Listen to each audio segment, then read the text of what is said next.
શ્રી ગણેશાય નમઃ. જય શ્રી કૃષ્ણ.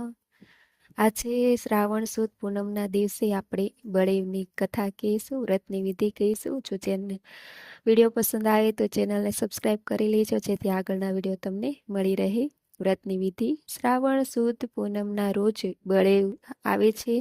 આ દિવસે બ્રાહ્મણો જનોઈ બદલે છે અને પોતાના યજમાનોને રાખડી બાંધી તેમનું દીર્ઘાયુ ઈચ્છે છે. આ દિવસે બહેન પોતાના ભાઈને રાખડી બાંધે છે, તેનું કલ્યાણ ઈચ્છે છે. તેના બદલામાં ભાઈ તેને યથાશક્તિ ભેટ આપે છે.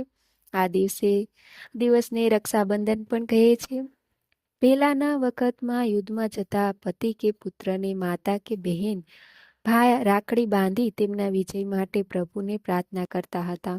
તેમનું ક્ષેમ કુશળ ઈચ્છતા હતા. પ્રાચીન કાળમાં જ્યારે મહાભારતનું યુદ્ધ થયું ત્યારે કુંતા માતાએ અભિમન્યુને રાખડી બાંધી હતી.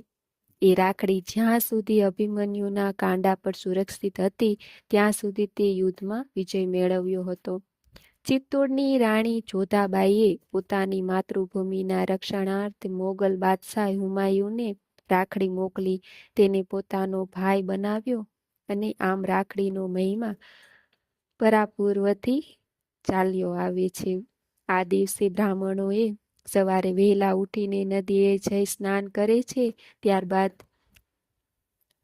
ભેરી રાખેલી જૂની જનોઈ જળમાં પધરાવી નવી જનોઈ પૂજા વિધિ કરીને ભેરે છે. બળેવના દિવસને કેટલાક લોકો નારિયેલી પૂનમ પણ કહે છે. સાગર ખેડૂઓ આ દિવસે સાગરમાં શ્રીફળ હોમી સાગરદેવનું પૂજન કરે છે. આ પછી તેઓ વહાણે ચડે છે. આમ આ દિવસ બ્રાહ્મણો, ભાઈ બહેનો તથા સાગર ખેડૂતો માટે ખૂબ જ આનંદ ઉલ્લાસમાં પસાર થાય છે.